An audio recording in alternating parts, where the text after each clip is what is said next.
আজ আমরা চলেছি দক্ষিণ ভিয়েতনামের হোচিমিন থেকে দানাং। দানাং হলো মধ্য ভিয়েতনামের প্রধান শহর। হোচিমিন এয়ারপোর্ট থেকে ভিয়েতজেটের এয়ারে আমরা দানাং চলেছি।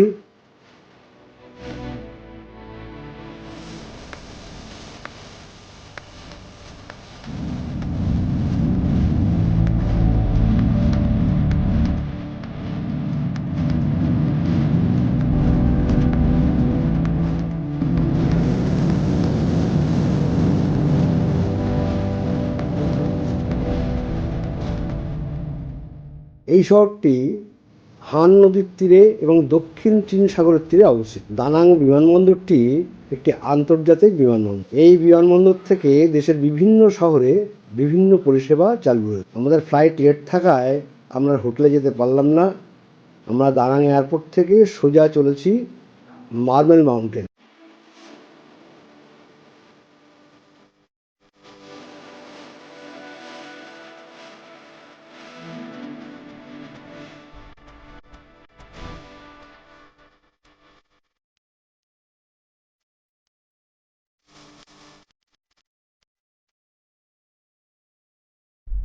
But the Marble Mountain right here.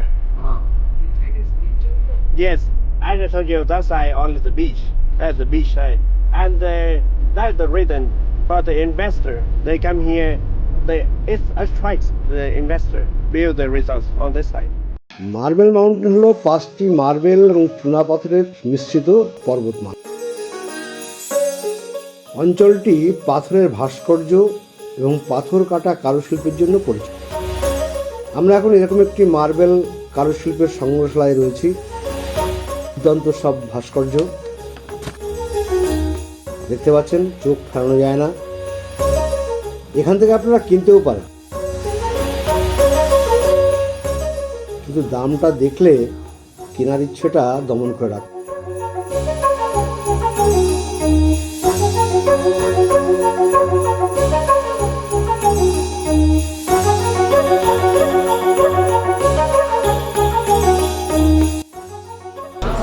Be careful, you see? Be careful. You say this thing is handmade only. The hand, the normal hand. দেখা যায় $2. হ্যাঁ $10 $10 ডাইনিং টেবিলটা তুমি দিতে পারছো। কমের দামের মধ্যে রয়েছে।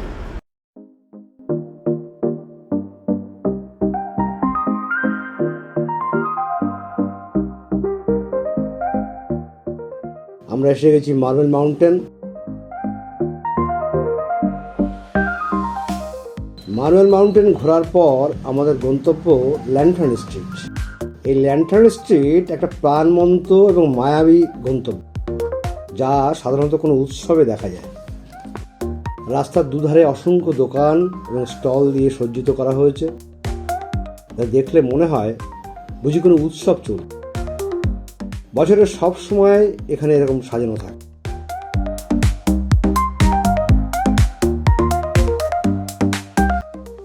Excuse me, sorry. Thank you.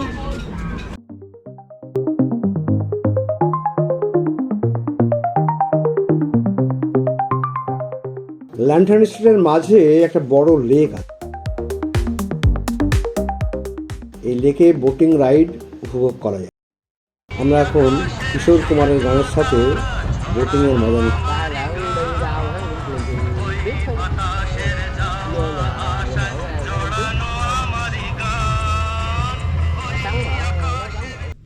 আমরা চলে এসেছি হোটেলে। 14th ফ্লোরে আমাদের রুম। থিবিটাল king hotel. ওপর থেকে পুরো শহরটা খুব সুন্দর দেখা যাচ্ছে।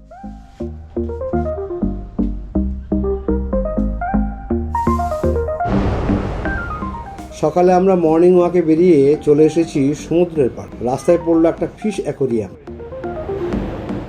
এখান থেকে আপনি মাছ পছন্দ করে দিলে ওরা বানিয়ে দেন।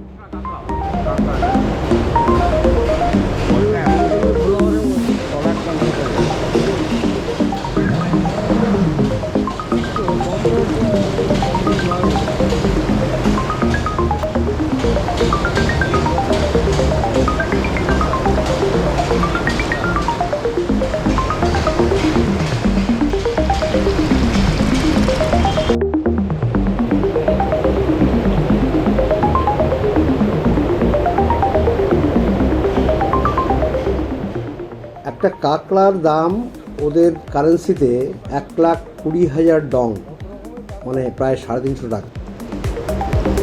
দেখো না ওই পাশে আরেক গরম।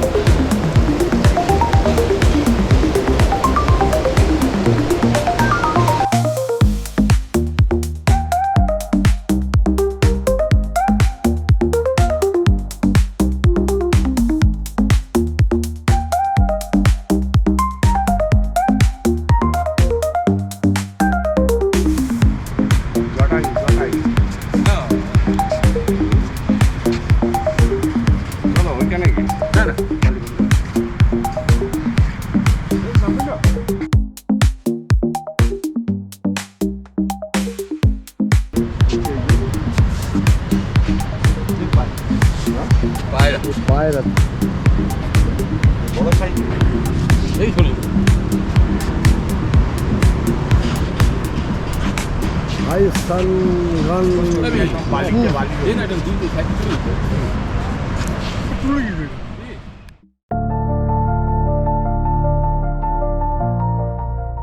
মর্নিং ওয়াক শেষে ব্রেকফাস্ট করে আমরা চলেছি বানা হিলস। বানা হিলস হলো দানাং থেকে প্রায় 30 কিলোমিটার দূরে ট্রুংসাং পর্বতমালায় ইউরোপীয় থিমযুক্ত বিনোদন কমপ্লেক্স।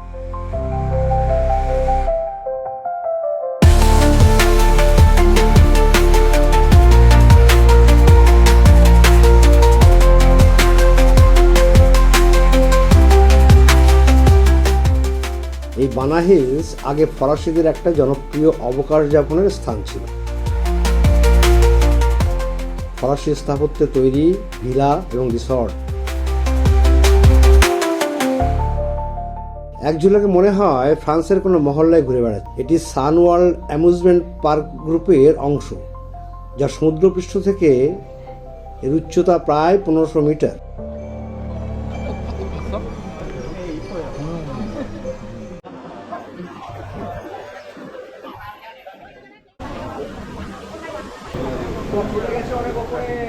একটু জলটা খাচ্ছি জল খাবে কিন্তু ঘোড়া জল খাও না, ঘোড়া জল খাও না।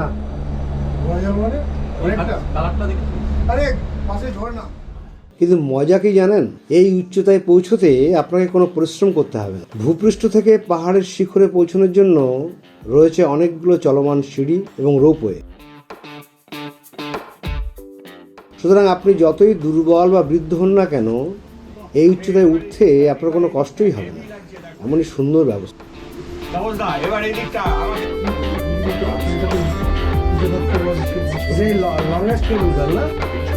না না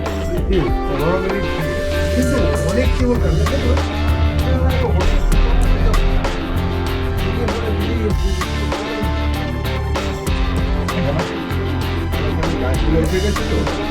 ভিউ আর কিছু পাওয়া যায় ভিউ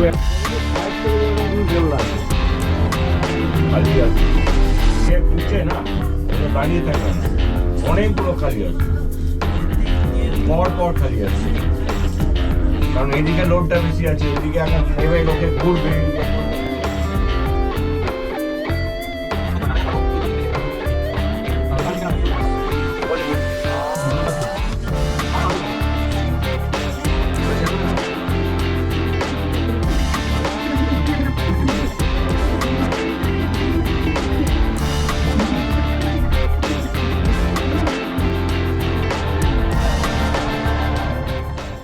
রোপওয়ে চড়ে বানা হিলসের সৌন্দর্য উপভোগ করতে করতে আমরা পৌঁছে গেলাম ফ্রেঞ্চ কলোনি। পাহাড়ের চূড়ায় এরকম সুন্দর একটি বাসস্থানের জায়গা সত্যি ভাবা যায় না। ইউরোপীয়দের টেস্ট এবং রুচি সত্যি প্রশংসাযোগ্য।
এর পরবর্তী অধ্যায়ে আপনারা এই ফ্রেঞ্চ কলোনির খুঁটিনাটি সব দেখতে পাবেন।